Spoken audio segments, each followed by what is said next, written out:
Hey guys, Ms. Subin here, and today we're going to be talking about estimating square roots using the box method. So our objectives for today is that today we will identify values as being perfect squares or imperfect squares.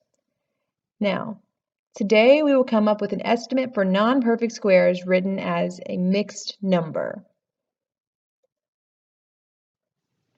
So just to remind you, perfect squares are the product of a number being multiplied by itself. So some examples of perfect squares would be 1 times 1, which is 1, 2 times 2, which is 4, 3 times 3, which is 9, 4 times 4, 5 times 5, 6 times 6, 7 times 7. These are all perfect squares. So if you're asked to find the square root of these numbers, you're going to get a whole number. However, there are non-perfect squares, such as 2. No number times itself equals 2. No number times itself equals 12. Be careful, if you're thinking 6 plus 6 is 12, we need to multiply. 6 times 6 is not 12. No number times itself equals 15. No number times itself equals 28. No number times itself equals 32. No number times itself equals 45. And no number times itself equals 50. There are many, many, many more non-perfect squares. Any numbers in between those perfect squares I've listed, they're not perfect either. Remember, if a number is under a square root and is not a perfect square, then its value is irrational. So it's irrational, that means it cannot be written as a fraction. So for example, let me get a pen out. The square root of 16, since 16 is a perfect square, the answer is just going to be 4. But if I were to do like the square root of 12, like I said, no number times itself equals 12. That's going to be an irrational answer. It's not a perfect square, so we're going to get something irrational, which means it cannot be written as a fraction. Today we're going to be focusing on problems like this because we won't get an answer that's a whole number, but we can kind of estimate where it would fall on a number line based on a couple different things. Since their values are irrational, we are going to estimate the value of the square root by using a model. Now remember, it's irrational, so decimal goes on forever without following a pattern. Like the square root of 15 is 3.87298833. There's no repeating and it goes on forever. Since it goes on forever and it doesn't repeat, we can't write this as a fraction. It cannot be written as a fraction if you take the square root of a non-perfect square. However, it's an estimate. We can come up with an estimate that's not exactly correct, that gives us an idea of what it would be worth. So for example, the square root of 15, we're going to come up with a model that would tell us it's going to be 3 point something, and then we'll figure out the rest from there. So let's try an example together. We're going to find the value of the following. If the solution is irrational, estimate using a box model. So first thing we have to decide is if this is rational or irrational. So how we can do that is by looking at if 19 is a perfect square. If 19 is a perfect square, that's going to be a very easy problem. But if it's not, we're going to have to do a little bit more work. So let's look at our perfect squares. Remember, perfect squares are when we take a number multiplied by itself. These are the numbers here that we're looking at.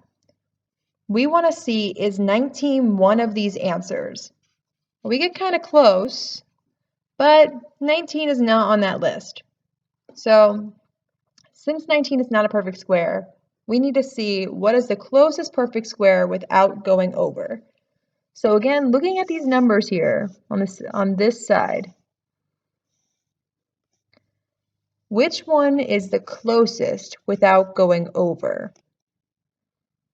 Where would I put 19? Would I put it between 1 and 4, between 4 and 9, between 9 and 16?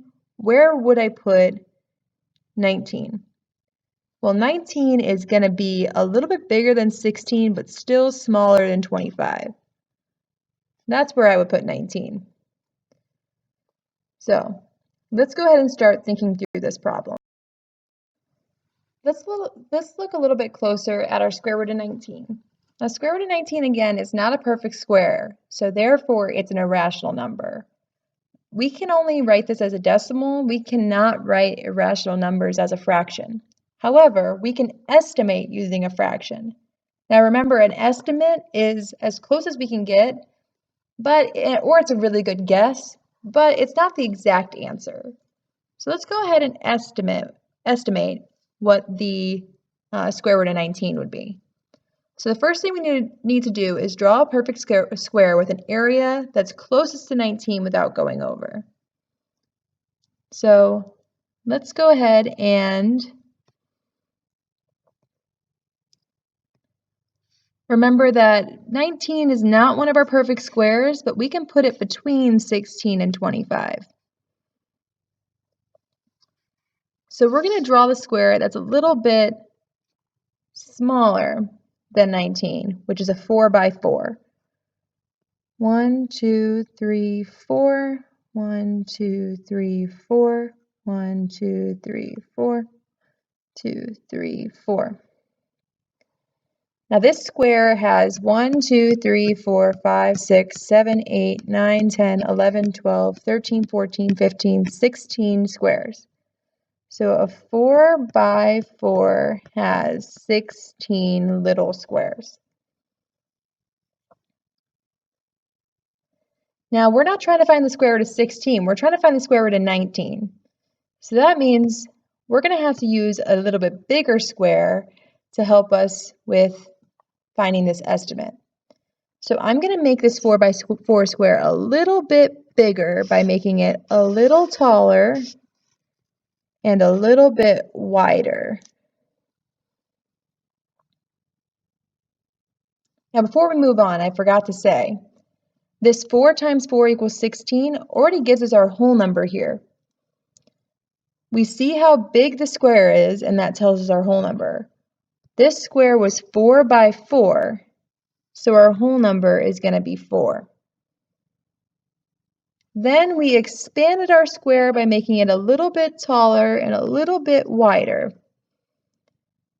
Now we're going to write a fraction to help us estimate how big the square root of 19 is. So I like to start with figuring out we're going to count how many total we needed to get to the next square. So looking inside this red area, we're going to count how many total squares we have to work with. So we have 1, 2, 3, 4, 5, 6, 7, 8, 9 total squares that we have added onto our original. That's going to tell us our denominator, because a denominator in a fraction is our total. There's 9 total red squares. Then our next step is to come up with our numerator. We want to fill in these squares until we get to 19. Now the reason we're stopping at 19 is because our original problem was the square root of 19. So far we have 16 squares that we're using. I'm going to use 17, 18, 19. I'm actually going to fill those in a little bit differently. 17, 18, 19. Now I like to use smiley faces because these ones get to be part of our answer. We needed three more squares out of the 9 in order to get to 19. So our estimate is going to be 4 3/9. Now you can simplify this. This would be 4 1/3, but you can leave it as 4 3/9 if you need to. This is our final answer. This is our best estimate to the square root of 19.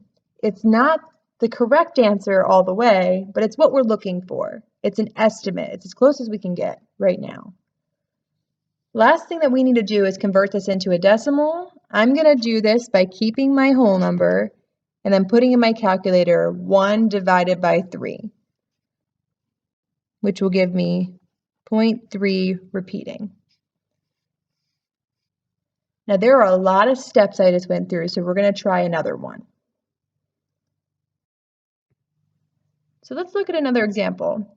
I know it's overwhelming. We're going to keep practicing this for the next day or so. But the square root of 45. First thing I want to do is I want to see where 45 lands within our perfect squares. 45 is in between 36 and 49. So that means that I'm going to want to go in between there and then draw the square that's a little bit smaller. So I'm going to draw a 6 by 6. So 1, 2, 3, 4, 5, 6 by 1, 2, 3, 4, 5, 6. 1, 2, 3, 4, 5, 6. 1, 2, 3, 4, 5, 6. Now I know that a 6 by 6 square gives me 36 smaller squares. Now we want to go a little bit bigger so that we can get to 45. So I'm going to make my square a little bit taller and a little bit wider.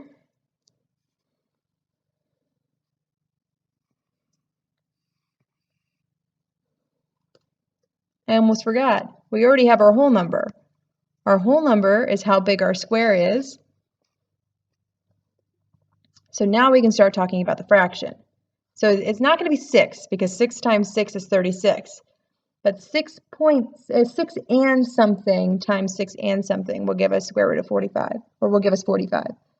So now that we made our square a little bit bigger, let's see how many total squares we have, new squares we have to work with. So we have 1, 2, 3, 4, 5, 6, 7, 8, 9, 10, 11, 12, 13. We have 13 new squares that we can work with. That's the total, so it goes in the bottom.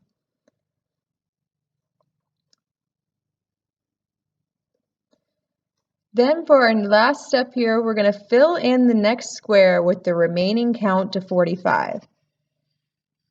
Now, we left off with 36 squares in our original square. I'm going to go all the way till I reach 45 squares. So 36, 37, 38, 39, 40, 41, 42, 43, 44, 45, and that's 45. And now I'm going to count up how many happy squares I have that'll be part of my answer. So I have 1, 2, 3, 4, 5, 6, 7, 8, 9 out of the 13 that we used. Last thing I need to do is I'm going to write this as a decimal. I got 6 as my whole number. 0.9 divided by 13. Using a calculator, I'm just going to write the next 2 digits. Actually, I'm just going to write 1 digit after decimal, which will be 6. We're just estimating, so it doesn't need to be exact. So we're just going to write the tens place after the decimal. So we end up with 6.6 as our final estimate.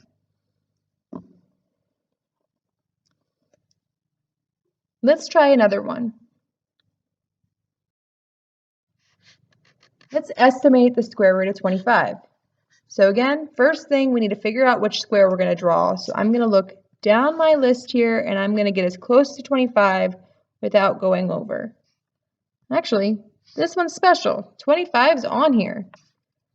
If I have a 5 by 5 square, that already equals 25. The size of my square told me my whole number. This is already a perfect square. 25 that we got here is the same as the 25 from the problem. So our final answer is just going to be 5. It's not 5 and anything. It's just 5. This one's already done because it was already a perfect square. The model we're doing is only for when we don't have a perfect square. So let's try an example that's not a perfect square. Here I have the square root of 12. I know it's not a perfect square because if I look at my perfect squares over here, 12 isn't on the list. But I can put 12 in between the two perfect squares of 9 and 16. So I'm going to draw a 3 by 3 square. 1, 2, 3 by 1, 2, 3. My 3 by 3 square equals 9. When we draw our first square, that tells us what our whole number is going to be in our estimate. Our whole number is the size of the square, which is a 3 by 3. Now it's time to write our fraction. This one has a fraction, unlike the last one, because 9 is not the number we're looking for. We're looking for 12. So we need to figure out how much more we need. What was our remainder? So next thing we're going to do is we're going to extend our square so we have a little bit more to work with. I'm going to make it a little bit taller and a little bit wider. Now I'm going to count up how many new squares I've added into my problem. 1, 2, 3, 4, 5, 6, 7 total squares. Since it's the total, it's going to be our denominator. Then we need to decide how many of these circled squares do we need to get to 12? Because 12 is the number from our problem. So we already counted 9 originally. We need to go to 12. So 9, 10, 11, 12. Let's see, we have 1, 2, 3 smiley faces, so we needed 3 out of the 7 extra squares.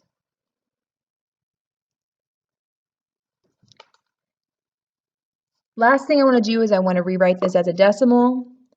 So I'm going to put this as 3.3 divided by 7 in my calculator, 4. I'm not going to worry about rounding or any numbers after the first one. This is how close we need to get for now. You're about to start the next activity. It's okay, it's going to be hard, but I'll have some examples in there to help you. Good luck.